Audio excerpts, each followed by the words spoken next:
पहलगाम आतंकी हमले के ठीक 2 हफ्ते बाद आधी रात 1:44 पर भारत ने वो किया जिसकी दुश्मन ने कल्पना भी नहीं की थी। भारतीय सेना, एयरफोर्स और नौसेना यानी नेवी तीनों ने मिलकर के पाकिस्तान और पीओके में मौजूद 9 आतंकी ठिकानों पर एक साथ हमला बोला। इस ऑपरेशन का नाम रखा गया ऑपरेशन सिंदूर। इस वीडियो में हम आपको बताएंगे कि कैसे ऑपरेशन सिंदूर को सफल बनाने के लिए भारत की आर्मी, एयरफोर्स और नेवी तीनों सेनाओं ने कैसे एक साथ मिलकर के काम किया। नमस्ते, मेरा नाम है आयुष और आप देख रहे हैं एबीपी लाइव। ऑपरेशन सिंदूर की प्लानिंग पहलगाम में हुए आतंकवादी हमले के तुरंत बाद ही शुरू कर दी गई थी, जिसमें प्रधानमंत्री मोदी की अध्यक्षता में बैठकें बुलाई गई। वहीं इस पूरे मिशन की कमान राष्ट्रीय सुरक्षा सलाहकार अजीत डोभाल संभाल रहे थे। वो लगातार एयरफोर्स, नेवी और आर्मी के संपर्क में थे। प्रधानमंत्री मोदी ने पहलगाम हमले के बाद अजीत डोभाल को यह जिम्मेदारी दी थी कि खुफिया एजेंसियों और एनटीआरओ के साथ पाकिस्तान के अंदर जो हाई वैल्यू टेरर कैंप्स हैं उनकी पहचान की जाए। साथ ही इस बात का ध्यान रखने की जरूरत नहीं है कि वो कहाँ स्थित है, वो पाकिस्तान में कहीं भी स्थित हो, उनका चयन किया जाए। पाकिस्तान में इस तरह के टेरर कैंप के चयन करने की जिम्मेदारी अजीत डोभाल को दी गई थी। फाइनल मॉनिटरिंग के बाद इस तरह के कुल 9 ठिकानों को तय किया गया। एनएसए अजीत डोभाल ने ऑपरेशन सिंदूर के लिए एक छोटी सी टीम बनाई थी, जिसमें तीनों ही सेनाओं के कुछ चुनिंदा ऑफिसर्स मौजूद थे और उनके कोऑर्डिनेशन के साथ इस ऑपरेशन को शुरू किया गया।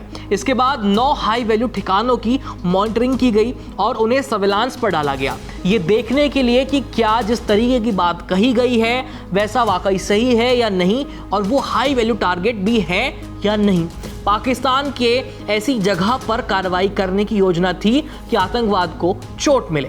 इसके बाद अजीत डोभाल ने जब इस प्लानिंग के ब्लूप्रिंट को पीएम मोदी के सामने रखा, तब इस योजना को पीएम मोदी द्वारा पास कर दिया गया, अनुमति दे दी गई। बता दें कि इस दौरान लगातार प्रधानमंत्री मोदी और अजीत डोभाल के बीच कई बार बातचीत हुई। वहीं हमले के दौरान भी दोनों इस ऑपरेशंस पर नजर बनाए हुए थे। सूत्रों के मुताबिक सेना ने जमीन से हमला किया, वायुसेना ने रफेल और स्कैल्प और हैमर मिसाइलों से सटीक हमले किए और नौसेना के हथियारों और तकनीक का इसमें इस्तेमाल हुआ, खास करके सटीक टारगेटिंग में। एनडीटीवी की रिपोर्ट के मुताबिक तीनों सेनाओं ने अपने अपने हाई प्रिसीजन वेपन सिस्टम से इस कार्रवाई को अंजाम दिया। इसमें कैमिकोज ड्रोन यानी कि लॉइटरिंग म्यूनिशंस का इस्तेमाल हुआ है। इन ड्रोन्स की खासियत यह है कि ये दुश्मन के ठिकाने पर जाकर के खुद ब खुद टकराते हैं और ब्लास्ट कर देते हैं। पाकिस्तान के 9 आतंकी संगठनों पर यह सिर्फ एयर स्ट्राइक नहीं थी, ये जमीन और हवाई दोनों मोर्चों से हमला था। भारतीय सेना ने खास तौर पर जैश ए मोहम्मद और लश्कर ए तैयबा के उन ठिकानों को चुना जहां से भारत में आतंकी हमलों की साजिशें रची जाती थी। लेकिन ध्यान रहे, भारत ने किसी पाकिस्तानी सेना के ठिकाने को नहीं छुआ है, सिर्फ आतंकी ठिकानों पर ही हमला बोला है और पूरी कार्रवाई में अत्यंत संयम बरता गया है। डिफेंस एक्सपर्ट प्रफुल्ल बख्शी का कहना है कि ये सिर्फ एक शुरुआत भर है। पीओके को लेने के लिए सिर्फ एक अटैक ही काफ़ी नहीं, बल्कि रणनीतिक और लगातार दबाव की ज़रूरत है। भारत ने इस ऑपरेशन से ये भी साफ कर दिया है कि अब अगर हमला होगा तो जवाब उसी भाषा में मिलेगा, और वो भी तीनों सेनाओं की पूरी ताकत के साथ। ऑपरेशन सिंदूर सिर्फ एक जवाब नहीं था, ये संदेश था भारत अब हर हमले का जवाब देगा, और वो भी सटीक, संयम और संकल्प के साथ।